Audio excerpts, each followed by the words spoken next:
পাখি ওনার কথা জবাবে কোনো রকম পাল্টা উত্তর দিল না, বরঞ্চ সে চেয়ার থেকে নীরবে উঠে মলিন মুখটা নিয়ে চলে যাচ্ছিল। কাজল রেখা পাখিকে ডেকে হাঁটার পাঁচপথে থামিয়ে দিল। কোথায় যাচ্ছিস তুই? পাখি পিছু ঘুরে ফিরে এসে ওর আমার মুখোমুখিও দাঁড়ালো। এরপরে তার রেস ধরে এক ফোঁটা হাসল। কাজল রেখা অবাক হয়ে গেলেন মেয়ের আচরণে। তাকে আরো অবাক করে দিয়ে পাখি বলে, জানো আম্মা, বিশ্বাসঘাতকদের আমি বড্ড ঘৃণা করি। রং বদলানো মানুষগুলি আমার মোটেও পছন্দের অন্তর্ভুক্ত নয়। সেই বিশ্বাসঘাতকতা তুমি কেন করলে আম্মা? তুমি তো ওয়াদা ভঙ্গকারী একজন। তোমার জন্য আমি আমার সব ছেড়ে দিয়ে এখানে চলে এসেছিলাম। কারণ কি জানো? তোমার ভালো লাগবে বলে। আর আমার ভালো লাগার জন্য তুমি কিছুই করতে পারলে না। আচ্ছা, আমি কি সত্যিই তোমার নিজের সন্তান ছিলাম তো আম্মা? বলি পাখি থামলো। কাজল রেখার রাগান্বিত কঞ্চে পাখিকে থমকে উঠলেন। পাখি, কি বলছিস তুই? তুই আমার সন্তান না হয়ে কার সন্তান হবি? তুই আমার সন্তান। আমি তোকে গর্ভ ধরেছি। কাজল রেখা চেঁচানোর শব্দে স্বাধীন পাশের রুম থেকে দৌড়ে এলো। এসে দেখলো তার মা বোনের কথা কাটাকাটির পর্ব চলছে। কাজল রেখা জবাব শুনে পাখির চিকচিক করা জলে পূর্ণ চোখ দুটি নাচে হো হো করে হেসে দিল। হাসতে হাসতে তার চোখ ভেঙে বর্ষণ নামলো। হাসি থামিয়ে বলল সে, আমি তোমার সন্তান আম্মা। তাহলে আমার প্রতি তোমার এত অবহেলা কেন ছিল? আমি কালো বলে পরকে আমি দোষ দিব কি? সবচেয়ে বড় দোষী তো তোমরা, যারা প্রতিনিয়ত আমাকে মানসিক যন্ত্রণা দিয়েছ, টর্চার করেছ। পর মানুষেরা তো বাহির থেকে আঘাত করে, ভেতরে ঢুকে আঘাত করে না। আর তোমরা আপন মানুষেরা মনের ভেতরে ঢুকে তারপরে আঘাত করেছ। এই আঘাত আমি কাকে দেখাতাম? কাকে? তোমরা কি ভেবেছ আমি তোমাদের ক্ষমা করে দিয়েছি? মোটেও না। এমনটা ভুলেও ভেবো না। সম্পর্ক ছিন্ন করতে হয় না, তাই মনে রেখেছি। রোজ যখন মৃধা বাড়িতে ঢুকি না আম্মা, আমার বুকটা গাছ ফাড়ার মতন ফাড়া করে ওঠে। আমার আব্বারে পাই না খুঁজে। সারা বাড়ি ধুধু মরুভূমি মনে হয়। কোথাও কেউ আমারে আম্মা বলে ডাকে না। আমার চোখের সামনে ভেসে ওঠে বারবার সেই দৃশ্য, যখন তুমি আর তোমার মেয়ে আমাকে ঘর থেকে বের করে দিয়েছিলে, মুখের ওপর দরজা আটকে দিয়েছিলে। তখন তোমার মনে হয়নি আমি তোমার সন্তান? আচ্ছা আম্মা, মায়েরা নাকি কোমল হয়। তুমি আমার প্রতি এত শক্ত হলে কেন আম্মা? কেন এত শক্ত হলে? একটু কোমল হলে আমাকে একটু কোমল হলে আমাকে এত কষ্ট পোহাতে হতো না। বলে পাখি হাউ মাউ করে কেটে দিল। কাঁদতে কাঁদতে তার মুখটা লালচে হয়ে এসেছে, চোখ দুটিও লাল দেখায়, গাল দুটিও নোনা জলে ভেজা। মেয়ের অভিযোগ শুনে কাজল রেখা নিজেও ঠোঁট ভেঙে কেঁদে ফেললেন। পাখির দিকে এগিয়ে তিনি যেতেই পাখি আঙুল তুলে শাসালেন, খবরদার, আজ কেউ আসবে না আমাকে ভালোবাসা দেখাতে। যখন ভালোবাসার প্রয়োজন ছিল তখন বুক ভর্তি শারীরিক আঘাতের পাশাপাশি মানসিক যন্ত্রণা ছাড়া কিছুই দাওনি। এখন ভালোবাসার দরকার নেই। এখন কেন ভালোবাসা দেখাতে আসছো তোমরা? বলে সে আবারও থামলো। আগে তার শরীর কাঁপছে। সে সঙ্গে নাক টেনে আবার অভিযোগ করতে শুরু করে দিল, আমি তো ছোট ছিলাম আম্মা, একটা ভুল করে ফেলেছিলাম। সেজন্য অমন করে রক্তাক্ত করে একজন এতিমকে মারতে তোমার কলিজা পর্যন্ত কাঁপলো না আম্মা? আমার আব্বা বেঁচে থাকলে অমন করে তুমি আমার মারতে পারতে আম্মা? পারতে না, কারণ তিনি শুধু আমার পিতা ছিলেন না, আমার মাথার ওপর একটা ছায়া বৃক্ষ ছিলেন, যে ছিল আমার মন বোঝার একমাত্র বন্ধু। তার অনুপস্থিতিতে তোমরা আমাকে যে আঘাত দিয়েছ না আম্মা, তার যন্ত্রণার কথা কোনো দিনও আমি ভুলবো না। সেদিন যদি আমার শরীরের যন্ত্রণা চেয়ে আমার মনের যন্ত্রণা তুমি বুঝতে আম্মা, তাহলে তুমি আমার শরীরের আঘাত না করে আমার মন ভাঙার গর্জনে গগনচুম্বী কাঁপিয়ে কাঁদতে আম্মা, তুমি কাঁদতে। কথাগুলি কাঁদতে কাঁদতে পাখি বলছিল। কাজল রেখা একটা জবাব দিতে পারলেন না। তিনি আজ সম্পূর্ণ নির্বাক, নিরুদ্দেশ, কেবল নিষ্প্রাণ দুটো আঁখি মেলে পাখির দিকে ফ্যালফ্যাল করে চেয়ে আছেন। কর্ণ দুটি দিয়ে কথন শ্রবণ করছেন। পাখিকে চোট ভেঙে কান্না করতে দেখে স্বাধীনও কেঁদে ফেলল। পাখি ওকে ধমক ছড়ল, তুই কাঁদছিস কেন? তোর বউ মরে গেছে? পাখির মজার ছলে কথা বলার পরিপ্রেক্ষিতে আজ আর স্বাধীন হাসল ঠোঁট ফুলে। সে কেঁদে দিল। তার আপা তাকে ক্ষমা করেনি। এর চেয়ে কষ্ট কি হতে পারে? স্বাধীন কানে ধরে ফেসফেসে কেঁদে বলল, আই এম সরি আপা, সব আমার জন্য হয়েছে। পাখি সামান্য হাসতে চেষ্টা করলো। কিছু তোকে দোষারোপ করছি না, উল্টো ধন্যবাদ জানাচ্ছি। কারণ কি জানিস, সেদিন বাড়ি থেকে বের না হলে আমি অনন্যা নিজেকে নিজে কোনো দিনও চিনতে পারতাম না, নিজের ভেতরকার সত্তার কথা অনুধাবন করতে পারতাম না। এজন্য তোকে ধন্যবাদ। কিছুক্ষণ নীরব থাকার পর পাখি ওর আমার উদ্দেশ্যে পুনরায় বলে, আগে তুমি চাইতে ওই লোকটার কাছে যেন আমি ফিরে না যাই, আর এখন চাইছো ওনার কাছে যেন ফিরে যাই। তোমরা গিরগিটির মতন রং কেন বদলাও বলো তো? ওনার কষ্ট দেখে তোমার আজ সহ্য হচ্ছে না। আমার বেলায় তো সবাই চুপ ছিল, সব সহ্য করে নিয়েছিলাম নিজে একা একাই। কই, তখন তো তোমাদের পরাণ পড়েনি। আজ তাহলে ওই লোকটার প্রতি তোমাদের এত ভালোবাসা কেন জেগে উঠেছে? কেন পরাণ পড়ছে? কথা তো এমন ছিল না আম্মা, এমন কথা ছিল না। তুমি তোমার কথা রাখোনি, আমিও আমার কথা রাখবো না। আজ থেকে মৃধাবাড়ি ঢোকা আমার জন্য চিরদিনের জন্য নিষিদ্ধ ঘোষণা করা হলো। আমি ভেবে নিব আমার কোনো পরিবার নেই, আমি এতিম হয়ে জন্ম নিয়েছি। এতিমই আমার আসল পরিচয়। বলে প্লাস্টিকের একটি চেয়ারে লাথি মেরে পাখি চোখের পানি হাতের তালু দিয়ে মুছতে মুছতে বেরিয়ে গেল। পাখির কথা শুনে কাজল রেখা তাই মূর্তি নিয়ে দাঁড়িয়ে রইলেন। সেই সঙ্গে সম্পূর্ণ ভাগরুদ্ধ সে, যেন ওনার ভেতরে কোনো প্রাণ নেই, কেবল দেহটা পড়ে আছে, চোখ দিয়ে নোনা বাড়ি ছড়ে যাচ্ছে। ওনার কোনো হুঁশ নেই। হঠাৎ দাঁড়ানো অবস্থায় থেকে ধপ করে মাটিতে বসে পড়লেন। ওনার বুকটা কষ্টে ফালা ফালা হয়ে যাচ্ছে, দম আটকে আসছে। আজকের মতন করে পাখি কখনো তার বিরুদ্ধে এত অভিযোগ তোলেনি। উনি আজ জীবন যুদ্ধে হাঁপিয়ে উঠেছেন, সেই সঙ্গে অতিক্লান্ত। মানিক মৃধা মরে যাওয়ার পর থেকে তিনি অনেকটা নেতিয়ে গেছেন। আগের মতন রাগ দাপট দেখান না। পাখির অনুযোগ আনা অবশ্য মিথ্যে নয়, তবে কষ্ট হচ্ছে মেয়েটা ওনার কথাটা শুনলো না, তাকে অপরাধী কাঠগড়ায় দাঁড় করিয়ে দিয়ে গেল। পাখি থা থা করে হেঁটে যাচ্ছিল। নফ আকাশের দোকানে বসে ওর দিকে চিন্তিত নয়নে এক পল চাইল। মেয়েটার মুখটা লালচেও ফোলা, চোখের পাপড়ি ও গাল দুটি ভীষণ ভেজা। কেঁদেছে কি? হয়তো আন্দাজ করে নিলেন তিনি মৃধা বাড়িতে কিছু একটা ঘটেছে। কিছুক্ষণ পর দেখা গেল নীরাকে কাপড়ে একটি ব্যাগ নিয়ে বাইরে বের করে দিল পাখি। বের করে দেওয়ার আগে বলে গেল, আর আমার কাছে আসবি না। সারাদিন যার নাম মুখে জপতে থাকিস তার কাছে যা। বলেই নীরার মুখের উপর সে ঠাস করে গেট বন্ধ করে দিল। এরপরে সমস্ত বাসার গেটে শোরুমের গোডাউনের লাইট বন্ধ করে দিল। পুরো বাড়িটা এখন এক ভুতুরে বাড়ির মতন দেখাচ্ছে, কেমন গাছ ছমছমে। বাড়ির ভেতর থেকে কেমন এক ধরনের গুনগুন করে কান্নার আওয়াজ ভেসে আসছে, যেন কোনো প্রেতাত্মা মুমূর্ষু আর্তনাদ করে উঠেছে। নীরা বুঝলো না তার অপরাধটা কি, আর তার অনন্যা ম্যাডাম তার কথা কার কথা বলছে। পরক্ষণই তার ভাবনাতে নবাব ভাইয়ের কথা বলেছে নাকি তিনি। উনি ছাড়া তো কারোর প্রশংসা সে বেশি একটু করে না। সে বুঝলো মেন কারণ এটাই ছিল। মুখটা করুণ করে নিয়ে নিল নীরা, গিয়ে আকাশের দোকানের কাঠের বেঞ্চের উপরে বসে পড়লো। শত্রু লোকটা গম্ভীর মুখে শুনাছি জানতে চাইল, ঘর থেকে বের করে দিয়েছে? নীরা মাথা ঝাঁকালো। বেশি বেশি আপনার প্রশংসা করি বলে আজ ঘর থেকে বের করে দিল।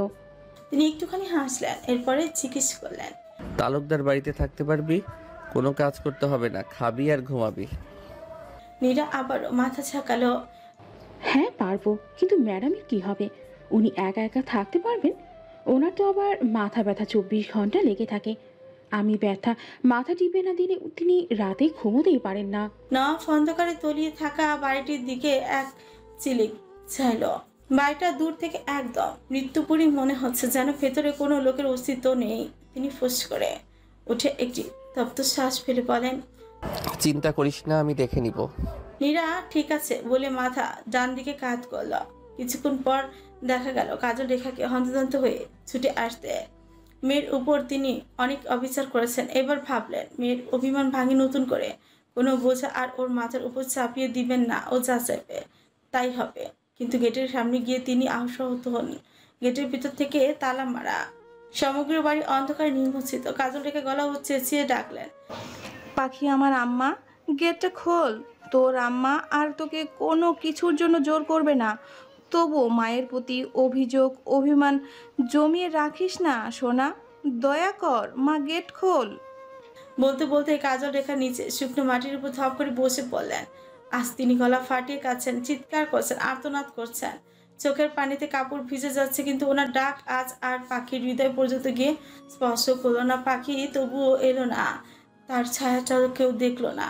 কত কেঁদেছে মেয়েটা, কত কষ্ট যন্ত্রণা সহ্য করেছে। আজ সে পুরে পুরে কঠিন হয়েছে, বুকে পাথর পেতেছে। অনেকক্ষণ কাদার ফলে কাজল রেখার হিচকি উঠে গেল। তিনি অনুভব করেন ওনার ঠিক এক হাত পেছনে একটা লম্বাটে ছায়া, যার থেকে ঘন ঘন নিঃশ্বাস মাটিতে আশ্রে পড়ছে। সে আরো আধারের মধ্যে ছায়াটি থেকে গম্ভীর কণ্ঠে ভেসে এলো, আমার জন্য আপনি আপনাদের মামের ভেতরকার মধুর সম্পর্কটি নষ্ট করবেন না। আমার কপালও লেখা থাকলে জোর করতে হবে না, এমনিতেই আসবে। বলে এই ছায়াটি অন্ধকারে পথ ধরে ধীরে ধীরে মিলিয়ে গেলেন। কাজলেখা সে অবশ্য কেবল সেই পথের দিকে নয়ন ভেজা দৃষ্টিতে ছিল। ছেলেটা ছুটতে ছুটতে বুঝি আজ ক্লান্ত হয়ে গেছে, হাঁপিয়ে উঠেছে, তাই অভিমান করে ওসব কথা বলছে। সবাই যদি অভিমান করে মুখ ঘুরিয়ে বসেই থাকে, তাহলে তাদের অভিমান ভাঙাবে কে? পাখি তখন হিসাব করছিল, বাইরে ঝুম বৃষ্টি হচ্ছিল, জানলা খোলা। সেই খোলা জানলা দিয়ে এক মুঠো বাতাস এসে ওকে আলিঙ্গন করে গেল। এরই মধ্যে তার মুঠোফোনে সশব্দে বেঁচে উঠল। তন্ময় ফোন করেছে। পাখি রিসিভ করে বললাম, বল তন্ময়। তন্ময় তড়িৎ শুকনো গলায় বলে, অনন্যা, তুই একটু কাজের হাট স্কুল মাঠে আসতে পারবি? পাখি অবাক হয়ে জানতে চাইল, কেন, কি হয়েছে? তাছাড়া এই বৃষ্টির মধ্যে তোরা এখানে কি করছিস? প্রসঙ্গ এখানে আমাদের নয়। তাহলে কার? তুই আসবি? জিজ্ঞেস করে তন্ময় থামল। পাখির মনে হলো তন্ময় ঠিক নেই, গলাটা কেমন যেন শোনাচ্ছে। সে পাল্টা প্রশ্ন করল, তন্ময় কি হয়েছে তন্ময়? তোর গলাটা এমন ভাঙা ভাঙা শোনাচ্ছে কেন? জীবের তলে অধজোড়া চুবি নিয়ে বলে, না ভাই, রঙ্গন ভাইকে হকি স্টিক দিয়ে মারছে রে। অনন্যা, তুই জলদি আয়। আমরা বাধা দেওয়াতে তিনি আমাদেরও চড় থাপ্পড় মেরেছেন। তন্ময়ের কথা শোনার সঙ্গে সঙ্গে পাখির হাত থেমে গেল। সে জলদি উঠে গেল, বৃষ্টির মধ্যে গেট খুলে ছুটে বেরিয়ে গেল। পাগলের মতন সে দিশেহারা হয়ে ছুটে যাচ্ছে, দৌড়াতে দৌড়াতে পা ব্যথা করছে, তবুও যেন এ পথ ফুরায় না আজ। তন্ময় শান্তরা মিলে নওয়াফের কাছ থেকে রঙ্গনকে ছাড়াতে পারল না, উল্টো তারা ওনার হাতে চর খেয়ে সরে এসেছে। ওদিকে রঙ্গনও বিনা বাক্যে শুয়ে শুয়ে মার খাচ্ছে, খেয়ে যাচ্ছে, পাল্টা আক্রমণ করছে না। নওয়াফ রাগে কবে রঙ্গনের পিঠে দুটো লাথি বসিয়ে দিল, সেই সঙ্গে রঙ্গনের মাথার চুলগুলি সব মুচো করে হাতের মধ্যে ধরে, মুখের ওপর বেশ কয়েকটি ঘুষিও মেরে দিলেন। চুলগুলি ওনার হাতের মধ্যেই মুঠ করা অবস্থায় তিনি রক্তচক্ষু বের করে শাসালেন, বিশ্বাসঘাতক, প্রতারক, বেঈমান, তোরে বিশ্বাস করে আমার বুকের কলিজা আস্ত তোর হাতে তুলে দিয়েছিলাম, আর তুই সেই বিশ্বাসের অমর্যাদা করলি, নিজেই আমার বুকে এসে ছুরি বসালি। তোরে তো আজ মেরেই ফেলবো, বাস্টার্ড। বলেই তিনি ওর মুখের উপর পরপর কয়েকটি লাথি বসিয়ে দিলেন। অত্যাধিক রাগে ক্ষোভে শব্দের মতন ন্যায় কাঁপছেন তিনি। রঙ্গন চাপা আর্তনাদ করে উঠল, সে সঙ্গে নেতিয়ে গেল তার শরীরটা। রঙ্গনের আর্তনাদে ওনার ভেতরটা শান্ত হয় না, বরঞ্চ ক্রোধের অনলে দপদপ করে ওনার মাথাটা জ্বলে উঠে, ভেতরটাও তাও তাও করে চলছে। রঙ্গন কুকু করে কেসে উঠে কাশতে কাশতে বলে, নওয়াব ভাই, আপনার কোথাও ভুল হচ্ছে। আমি বেঈমান বিশ্বাসঘাতক নই। আপনার বুকে ছড়িয়ে বসানি, বিশ্বাস করুন আমায়। বলে সে আবার খুকু করে কেসে উঠল। তিনি ওর মুখের সামনে বসে পড়লেন, ওর চাপাটা শক্ত করে চেপে ধরে শক্ত অভিব্যক্তিতে শুধালেন, আমার ভুল হচ্ছে ডাফার, তুই এই কথা অস্বীকার যাবি?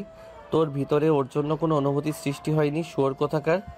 বলে একটা রঙ্গনের পেট বরাবর লাথি বসিয়ে দিলে। রঙ্গন দু হাতে দিয়ে পেট ধরে চোখ মুখ খিচিয়ে ঘুমিয়ে উঠল। নিবু নিবু চোখ দুটি তার নিষ্প্রাণ, ঠোঁট কেটে রক্ত ছড়ছে, কপাল ফেটে গেছে। নওয়াফ ফের রঙ্গনের চুল টেনে ধরে মুখের কাছে গিয়ে শাসায়, নওয়াফ তালুকদার কারণ ছাড়া কারো গায়ে আঘাত করে, হাত নোংরা করে না। তুই আমার ইজ্জতের উপর হাত দিবি আর আমি বসে বসে আঙুল চুষবো? ও নওয়াব তালুকদারের সম্পত্তি, ওর দিকে তাকানোটাও তোর জন্য পাপ। বলেই তিনি শক্ত হাতে ওর গলাটা চেপে ধরলেন। রঙ্গন দেখল তার শ্বাস নিতে ভীষণ কষ্ট হচ্ছে। সে চাইলে ওনাকে পাল্টা আক্রমণ করতে পারে, সে শক্তি আছে, কিন্তু সে তো তা চায় না। শান্তিপ্রিয় মানুষ, সে আঘাত পাবে তবু আঘাত কাউকে করবে না। উনি আবারও উঠে রঙ্গনের মুখের উপর লাথি বসিয়ে দিলেন। তখন কোথা থেকে হঠাৎ পাখি ছুটে এসে ওনার বুকেই ধাক্কা দিল। হঠাৎ আক্রমণের সঙ্গে সঙ্গে তিনি দুপা পিছিয়ে যান এবং অবাক হয়ে পাখির দিকে তাকালেন। পাখি ওনার দিকে শক্ত চোখে এক পলক তাকিয়ে রঙ্গনের দিকে ছুটে গেল। রঙ্গনের মাথাটা তার কোলের মধ্যে টেনে আনু রঙ্গনকে দেখা গেল পাখিকে দেখে একটুখানি হাসছে, তবে সে পাখির কোলে মাথা রাখতে চাচ্ছিল না, হাত দিয়ে ঠেলে সরিয়ে দিচ্ছিল। পাখি ওনাকে চোখ রাঙালো। শব্দ করবেন না আপনি, এতক্ষণ চুপ ছিলেন, এখনো চুপ থাকবেন? পরে পরে তো বেশ মার খাওয়ার অভ্যাস আছে। মার যে দেবেন সেই অভ্যেস করেননি কেন? জানেন না দুর্বলের ওপর স্বৈরাচাররা জুলুম চালায় বেশি? এদের আল্লাহ ছাড়া কেউ দমন করতে পারে না। নফ কিছু নির্বাক হয়ে পাখির দিকে থাকিয়েছিল। কার নারী, কার সেবা করে? তিনি গিয়ে হঠাৎ পাখির হাত ধরে উঠে দাঁড় করিয়ে ফেললেন। তুই এখান থেকে যা। তোকে খবর দিয়েছে কে? সমস্যা আমার আর ওর ভিতরে। আমাদেরটা আমরা বুঝবো, তোর নাক গলাতে হবে না। পাখি ওনার থেকে নিজের হাত ছাড়িয়ে আনলো এবং ওনার সঙ্গে কোনো প্রকার কথা বলল না, ঘৃণায় মুখ ফিরিয়ে নিল। সে আবারও রঙ্গনের কাছে ফিরে যাচ্ছিল। নফ পথিমধ্যে ওর পথ আটকে দাঁড়ালো। তুই আমার বউ হয়ে পর পুরুষের জন্য এত ভালোবাসা দেখাতে যাবি কেন? আপনার বলা শেষ, তাহলে এবার আসতে পারেন। নফ বিস্ময় নিয়ে পাখির মুখটার দিকে কতক্ষণ নিষ্পলক চেয়ে রইল। নিজে থেকে যে বোঝে না, তাকে জোর করে তিনি বোঝাবেন কি করে? তিনি পাখির রাগ রঙ্গনের উপর ঢাললেন, ধেয়ে গিয়ে রঙ্গনকে একটি লাথি মারলেন। লাথির সঙ্গে সঙ্গে রঙ্গনের কাশি উঠে গেল, ফাটা ঠোঁট আরো ফেটে গেল। পাখি গলা ফাটে চেঁচিয়ে ডেকে উঠল, রঙ্গন ভাই! সে উন্মাদের ন্যায় রঙ্গনের দিকে কাঁদতে কাঁদতে ছুটে গেল। রঙ্গনের অর্ধচেতন অবস্থা, পাখিকে তার নিকটে ছুটে আসতে দেখলো। সে ভিড় করে বলা, এসো না, চলে যাও রঙ্গন ফুল, আমার কাছে এসো না আমার কাছে, আমার মন অপবিত্র হয়ে গেছে। বলেই তিনি চেতনা হারালেন। পাখি রঙ্গনের অস্পষ্টে গলার কথা বুঝলো না, বরং সে হাউমাউ করে কেঁদে দিল। রঙ্গনের মাথাটা তার কোলে টেনে উঠালো। ওনার রক্তাক্ত মুখটা দেখে সে চিৎকার করে উঠল, আমার রঙ্গন ভাই! বলে ডুকরে কেঁদে উঠল যে এই মানুষটা তাকে সাহস জুটিয়েছে, অনুপ্রেরণা দিয়েছে, তাকে সর্বদা নিঃস্বার্থভাবে স্নেহ ও আদর দিয়েছে, আগলে রেখেছে। আজ তার করুণ পরিণতিতে সে ফুপিয়ে উঠল। শান্ত ওরা কেবল নীরবে চেয়ে দেখলো। ওরা বেশ কয়েকবার ছাড়াতে গিয়েছিল, উল্টো নওয়াফের হাতে চড় থাপড় খেয়ে এসেছে। পাখি রঙ্গনের নিথর দেহটা ছেড়ে দিয়ে নওয়াফের সামনে গিয়ে দাঁড়ালো। ভেজা চোখ নিয়ে সে সরাসরি ওনার মুখটার দিকেই তাকালো। হঠাৎ করে ওনার মুখটার উপর সে কয়েকদলা থুতুই ছুঁড়ে মারল। তিনি সঙ্গে সঙ্গে চোখ জোড়া নীরবে বন্ধ করে নিলেন। এই এক জায়গায় তিনি বজ্র অসহায়, মাত্রাতিরিক্ত দুর্বল। চাইলেই নারীটির প্রতি তিনি শক্ত হতে পারেন না, রাগ দেখাতে পারেন না, আঘাত করতে পারেন না। কাকে আঘাত করবেন তিনি? নিজের হৃৎপিণ্ডটাকে। মেয়েটা যে ওনার নিজের হৃৎপিণ্ড, একটা উনি শান্ত থাকলেও। কিন্তু পাখি শান্ত রইল না। সে খেপা পাখিনীর মতন গজে উঠল। ওনার শার্টের কলার টেনে ধরে শক্ত চোখ জোড়ো রাঙে চেঁচিয়ে উঠল, আপনার কি ক্ষতি করেছিল আমার রঙ্গন ভাই? কেন মারলেন ওনাকে? বলার সঙ্গে সঙ্গে পাখির চোখের পানি গড়িয়ে পড়ল ওর মুখে। আমার রঙ্গন ভাই! ডাকটা শুনে ওনার বুকের ভেতর থাকা পাঁজরটা পর্যন্ত নড়ে উঠল। এই ভেজা চোখ, ঠোঁট ফোলানো কান্না সফা অন্য পুরুষের জন্য, তার জন্য কিচ্ছু নয়। কিন্তু নারীটি তো তার, সম্পূর্ণ তার। উনি দেখলেন ওনার বুকটাতে কেউ যেন ছুরি বসিয়ে দিল। এমন ধারক কাটার ন্যায় অনুভূতি হচ্ছে। পাখি নাক টেনে ফের বলে, ভেবেছিলাম আপনাকে একটা সুযোগ দিব, কিন্তু না, আপনি কোনো দিনই ভালো হওয়ার যোগ্য নয়। পুরাই একটা সাইকো। আমি আমার সিদ্ধান্ত বদলিয়েছি আর আপনাকে কোনো সুযোগই দিব না। রঙ্গন ভাইয়ের যদি কিছু হয় না, আমি আপনাকে ছাড়বো না নওয়াফ তালুকদার। তখন ভুলে যাব আপনি কে। আপনার বুকে ছুরি বসাতেও তখন আমার হাত বিন্দু মাত্র কাঁপবে না। বলে সে রঙ্গনের দিকে পুনরায় ছুটে গেল। পুরোটার সময় নীরব শ্রোতার মতন তিনি কেবল শ্রবণ করে গেলেন, একটাও জবাব দেননি। ওনার হাড় ভাঙার ন্যায় ভেতরে যন্ত্রণা হচ্ছে। কি না করেছেন তিনি মেয়েটার জন্য, তবু পাশাননি। নারীর মন পেল না। তিনি হাঁটু ভেঙে বৃষ্টি কাদা মাটির মধ্যে থপ করে জমিনে বসে পড়লেন। মাথাটা ওনার নিচু, মুখটা বিষাদে ঢাকা। আকাশ ভেঙে জমিনে বর্ষণ করে ঝরছে। সে বর্ষণের সঙ্গে ওনার চোখের জল মিলেমিশে একাকার হয়ে গড়িয়ে জলের সঙ্গে ভেসে যায়। কোনটা চোখের জল আর কোনটা বৃষ্টির জল বোঝার কোনো তারতম্য নেই। ওনার নিজের উপর নিজেরই হাসি পেল, তাচ্ছিল্যের অস্ত্র হাসে। হায় রে বোকা মন আমার, যার জন্য করলা চুরি সেই বলে চোর। জীবনে যাই কষ্ট পেয়েছেন তার ভেতরে ওনার শখের নারীর আঘাতের কাছে সকল কষ্ট তুচ্ছ। রঙ্গনকে শান্ত ওরা ধরে হসপিটালে ভর্তি করল। বেশি গভীর আঘাত ছিল না, তাই বড় কোনো ধরনের সমস্যা পোহাতে হয়নি। এর ভেতরে চলে গেল আরও 1 সপ্তাহ। এই 1 সপ্তাহের মধ্যে পাখি একবার লোকটিকে দাঁড় দেখেনি, ওর চোখের সামনেই পড়েনি। ক্লাবের সামনে গেলেও বারবার ওনাকে চোখে পড়তো। চায়ের দোকানের সামনে দিনরাত 24 ঘন্টা দেখা যেত। গত 1 সপ্তাহে সেসব আর দেখা গেল না। যেন লোকটা ঝিমিয়ে গেছে, হাঁপিয়ে উঠেছেন, ক্লান্ত হয়ে গেছেন। তার একটু খারাপ লেগেছিল। অমন আচরণ করা তার মোটেও ঠিক হয়নি। নিশ্চয়ই লোকটা অনেক কষ্ট পেয়েছে। পরদিন বিকেলবেলা দেখা গেল প্রচুর বৃষ্টি। এত বৃষ্টি আগে কখনো পাখি দেখেনি। সেই সকালে নেমেছে, আল্লাহ দিলে এখনো বন্ধ হয়নি। সেদিন বিকালে পাখি হেঁটে আসছিল, হঠাৎই কালো রঙের রেইনকোট পরে লম্বাটে লোকটাকে ওর দিকে হেঁটে এগিয়ে আসতে দেখলো। আজ কতটা দিন পর ওনার দেখা মিলল। মুখটা দেখতে শুকনো আর মরা মরা। তার দিকে এক পলক তাকে, এরপরে দৃষ্টিচোখ ঘুরিয়ে নিল। তারপর ওর পাশ কেটে চুপচাপ হেঁটে ওকে অতিক্রম করে চলে গেলেন। অথচ দুজনে একদম পাশাপাশি ছিল। পাখির হাতে ছাতা আর ওনার হাতে কোনো ছাতা ছিল না। পাখি অবাক হয়ে লোকটার দিকে পিছু ঘুরে একবার তাকালো। ওনার ওকে এড়িয়ে যাওয়াটা তাকে বজ্র অবাক করে দিয়েছে, সেই সঙ্গে মূর্ত। অন্যদিনের মতন লোকটা তাকে দেখে আজ আর কোনো প্রকার পাগলামি করলো না, ঠোঁট কাটার কথা শোনালো না, বিরক্তও করলো না, একদম নীরব শান্তশিষ্ট রইল। এসব ভাবতেও তার অবাক লাগে, মাত্রাতিরিক্ত অবাক। তাহলে কি লোকটা এবার সত্যি সত্যি তার পিছনে বিরক্ত করা ছেড়ে দিল? তাৎক্ষণিক হঠাৎ সে টের পেল লম্বাটে দেহটা আবার পিছে ব্যাক করছে।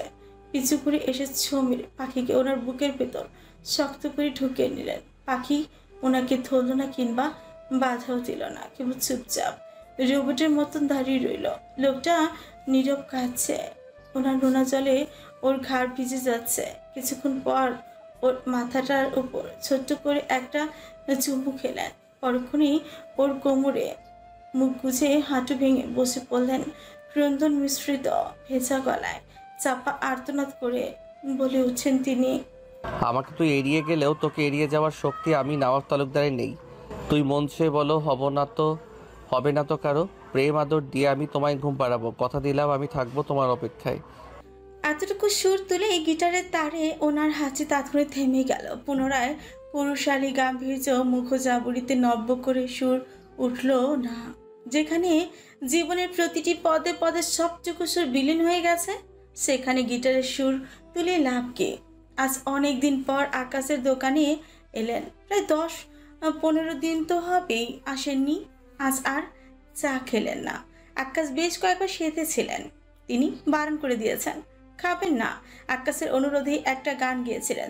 তালুকদার বাড়ি আজ আবার রঙিন অলংকারে সেজেছে, তথা বিয়ের ধুমধাম আয়োজন চলছে। অথচ উৎসব আনন্দ উৎসব ওনার ভাঙাচোরা মনটাকে আকৃষ্ট করতে পারে না, মনোরঞ্জন করতে পারে না। মনের এক কোণে যে বিষাদের 4 প্রহরের স্তূপকৃত নিঃসীম সুর অনবরত বাজছে।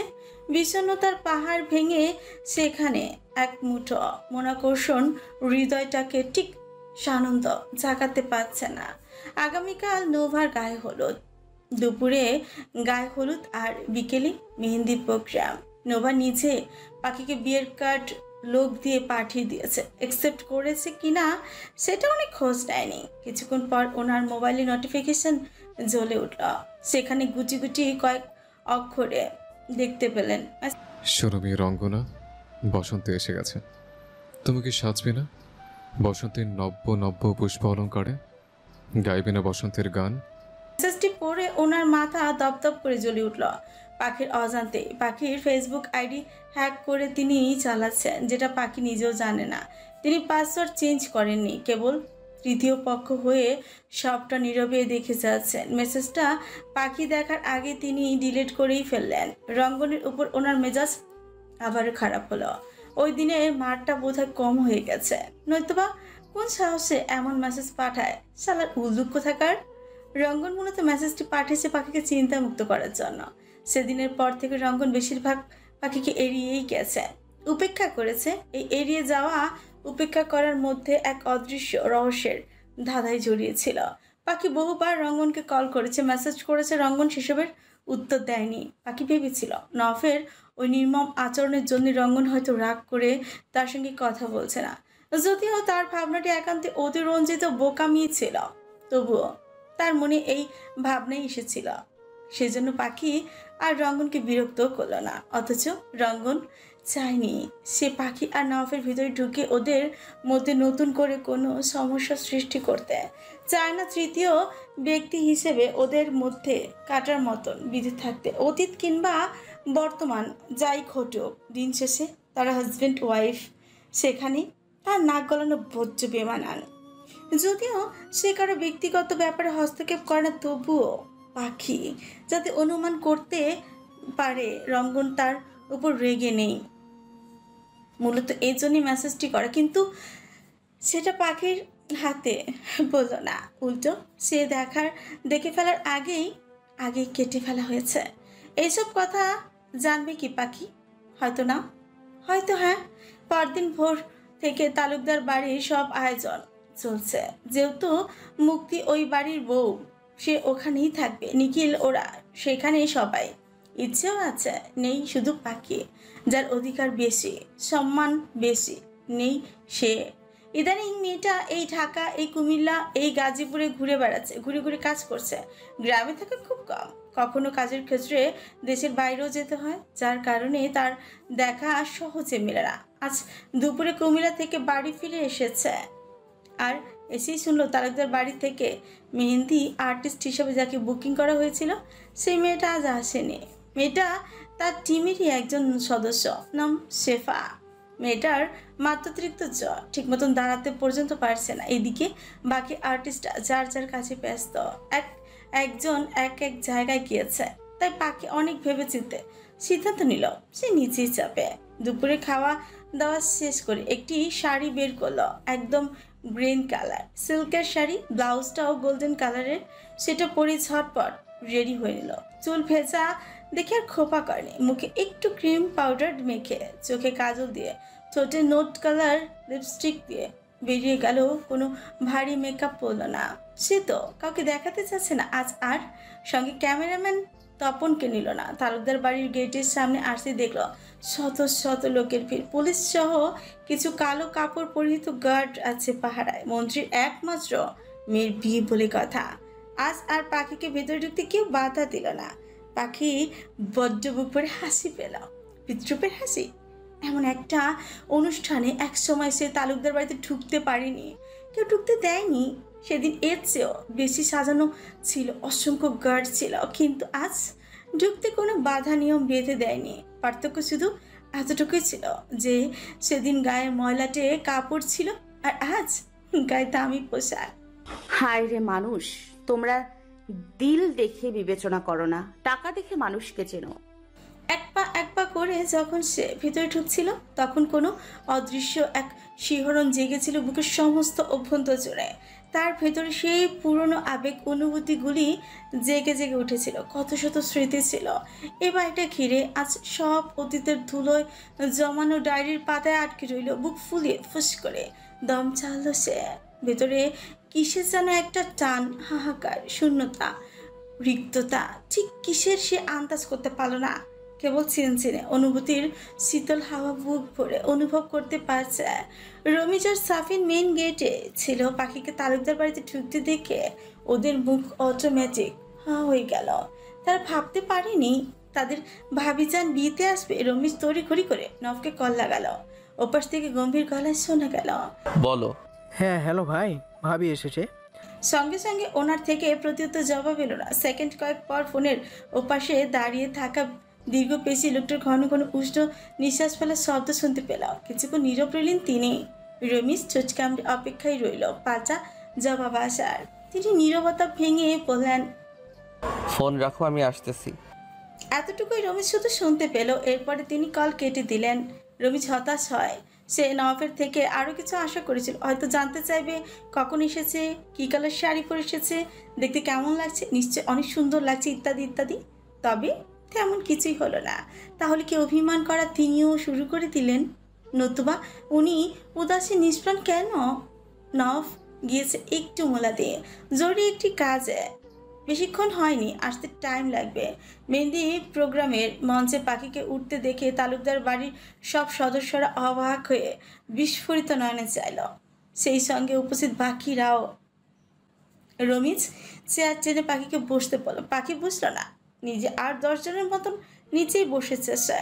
রমিজের দিকে তাকে একটু হাসতে চেষ্টা করল। আপনি আগের মতোই আছেন রমিজ ভাই, এক ফোঁটাও বদলাননি।